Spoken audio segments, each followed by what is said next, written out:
our friend, Community Gomez, who is part of us anyway, asked a question about the question of civil dictatorship. I think that's very clear, crystal clear, that this we are in it. I mean, you don't need to highlight anything. We are aware of it. The government does not block any opposition. It stifles dissent.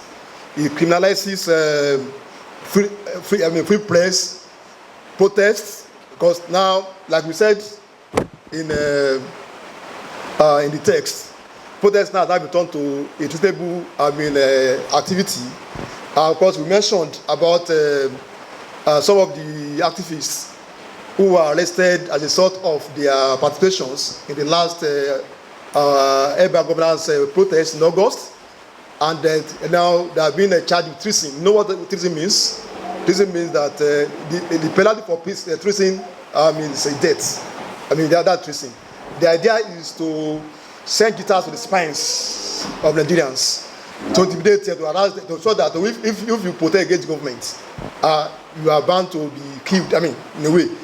To hang that body, that fear on them. Because if you look at the charge sheet of those activities have been arraigned in court, and of course, if you see the charge sheet says that they commit treason because they carry a placard saying end bank government. That's where they have been charged with treason. Because the idea, like I said, is to intimidate the people. Because the government is hell-bent to implement neoliberal policies as being dictated by IMF and World Bank.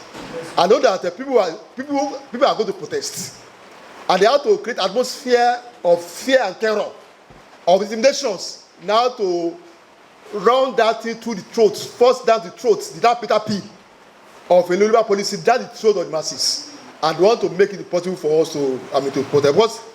But need to commend Nigerian youths, especially those associated with the urban governance movement and other organizations. They have demonstrated their resolve that they are not prepared to surrender their democratic rights, their fundamental rights, to a despotic government. That's why we have seen Nigerians protesting. Even before the August, Nigeria protested against hunger in the north, throughout Nigeria. So Nigeria, they have decided to continue to protest. That goes to the second question asked by Community Gomez. That the Nigerians are prepared to demand accountability. Nigeria are prepared to resist the attacks. What is missing really is that there's not yet mass organizations to provide that leadership to them. Unlike what of 2012, though the protest started independently, but Nigeria Labour Congress now provided used that platform to provide umbrella, because Nigeria Labour Congress has spread across the country, has members in every community, has organizations. They have a from the organizations, but unfortunately, Nigeria Labour Congress and TUC have not been able to rise up to their historical obligation to provide that leadership. Now, because it's not only the elderly people who are affected. Even workers who are part of the elderly people are affected by the policy of the government, but they have not done enough. If a protest is called now by the Nigeria Labour Congress, Nigeria will rise up. But we also know that August protest, which was massive throughout the country, was not called by the Nigeria Labour Congress. That tells you that independent of the Nigeria Labour Congress, people can still protest. They are prepared to protest.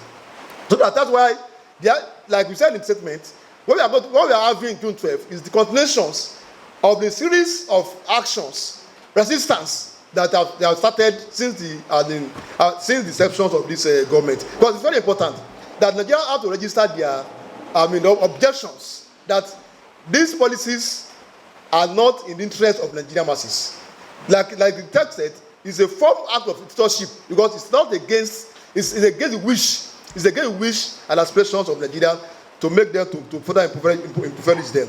Now, on the question of the beyond agitation, that is very important. Yes, we have to continue to agitate because sometimes if you agitate, balance of forces can compel governments to grant some concessions or to shift grant. We've seen it before that for instance, if they increase fuel price to 500 naira, if you protest, they can bring it back to 200. But For Tinubu government, when you increase the fuel price to 500, there was no protest. But previous government, if there was a protest, there's possibility of reductions. Because now, if you look at universities now, they have increased tuition fees. Before, there have been protests across campuses, massive protests. But now is weak. Student unions are weak. Therefore, they are now increasing without without any assistance. So if there have been protests, perhaps the increment in school fees will not be this much. But lack of protests that make it possible. Like they have a fee day to going to impose artificial fees on students in that institutions. But what lack? That's why you need protest. So if you don't protest, because you will not be able to resolve it. You will not be able to resolve it, but it can ameliorate the effects of the policies, or can reduce the policies. Can force government to reduce their policies. But that's very important. But at the same time, the policy they are implementing is inherent to their own program. We are talked about neoliberal policies. We said about removal of subsidies, devaluation of naira, and privatizations of public sectors, commercializations of social sectors, social services like education and healthcare. It's the policies of liberalism. Therefore, on that basis, since they are committed to that, we are going to have the effect of those policies on our living standards, on our livelihood, on everything about ourselves. But the thing is this, that if you look at the 2023 election, all the major political parties, all the major political candidates, basically subscribe to the same policies.